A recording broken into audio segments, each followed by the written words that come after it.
आइए आईटी शेयरों की तेजी को लेकर कुशल है हमारे साथ तैयार, कुछ इन्फॉर्मेशन कुछ डेटा लेकर। कुशल बताइए। बिल्कुल सर, तो आईटी इंडेक्स में बहुत शानदार रिकवरी, इनफैक्ट अब तो तेजी का पूरा मूड माहौल बनता हुआ नजर आ रहा है। 20 महीनों के ऊपरी स्तरों पर हम पहुंचते हुए दिख रहे हैं। इसके पहले 7 अप्रैल 2022 में आपको 35,800 रुपए के आसपास के लेवल्स यहाँ पर देखने को मिले थे और अब आप देखिए यहाँ पर उसी के आसपास हम पहुंचते हुए वापस से नजर आ रहे हैं।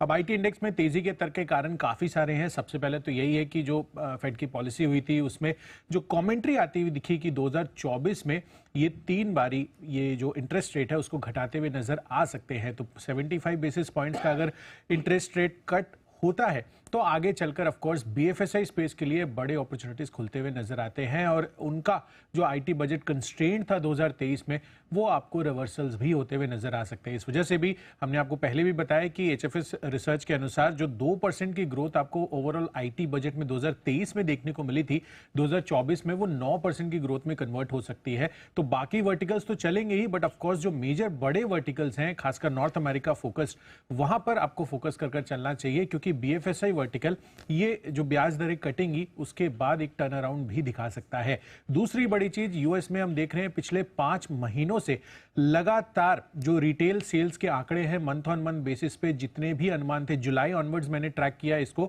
और जितना भी अनुमान था हर महीने का उसको ये कंफर्टेबली बीट करते हुए नजर आ रहे हैं। तो रिटेल सेल्स में भी काफी ज्यादा दम है और रिटेल वर्टिकल्स भी एक इंप्रूवमेंट की कैटेगरी में आप शामिल कर चल सकते हैं। तो बीएफएसआई और रिटेल जो थोड़े से ठंडे थे 2023 में, वो वर्टिकल्स में टर्न अराउंड आ जाएगा तो ऑफ कोर्स ओवरऑल आपको पूरा का पूरा आईटी में एक अच्छा खासा जंप देखने को मिल सकता है और यही कारण है कि इतना बड़ा रिवर्सल आपको पिछले 2 दिनों में आईटी इंडेक्स में आता हुआ नजर आया।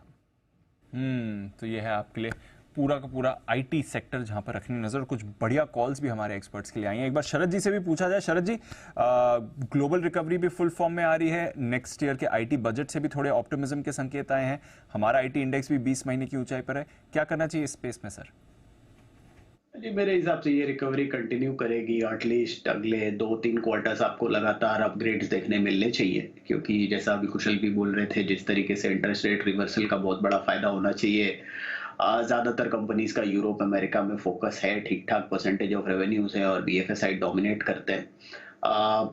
एक तो एम्फेसिस मुझे लगता है एक स्वीट स्पॉट में है क्योंकि लगभग 80% रेवेन्यू उनका अमेरिका से आता है और 60-65% बीएफएसआई और इंश्योरेंस स्पेस से आता है, तो उनको काफ़ी एडवांटेज रहना चाहिए वहाँ। अर्निंग्स अपग्रेड्स काफ़ी स्ट्रॉन्ग मिलनी चाहिए। फ्रंट लाइन कंपनीज में मुझे अभी भी लगता है इन्फोसिस एक बढ़िया बेट है, 1750 से 1850 तक के लक्ष्य के लिए। मुझे लगता है वहाँ पे भी री रेटिंग काफ़ी स्ट्रॉन्ग होनी चाहिए। बाकी स्टॉक्स में मुझे लगता है एक बारी तो रनअप आ गया है तो वहाँ से इतना ज़्यादा अपसाइड इमीडिएटली तो नहीं दिख रहा। बट एक छोटी कंपनी मैस्टेक, वहाँ मुझे लगता है वैल्यूएशन कंफर्ट, अगर मैं पूरे बास्केट में जितना मैंने देखा है सबसे ज़्यादा कंफर्ट लगता है, तो वहाँ मुझे लगता है काफ़ी बढ़िया रिकवरी देखने मिलनी चाहिए। बिल्कुल, मैस्टेक पर रखिए नज़र। और आज सुबह भी मैस्टेक पर रिकमेंडेशन आई थी जय ठक्कर की तरफ से लॉन्ग टर्म के लिए, और सिद्धार्थ जी ने भी रिसेंटली इसे रिकमेंड किया है, और कल राकेश जी कुणाल जी की भी रिकमेंडेशन थी। अब शरद जी को भी पसंद आ रहा है। तो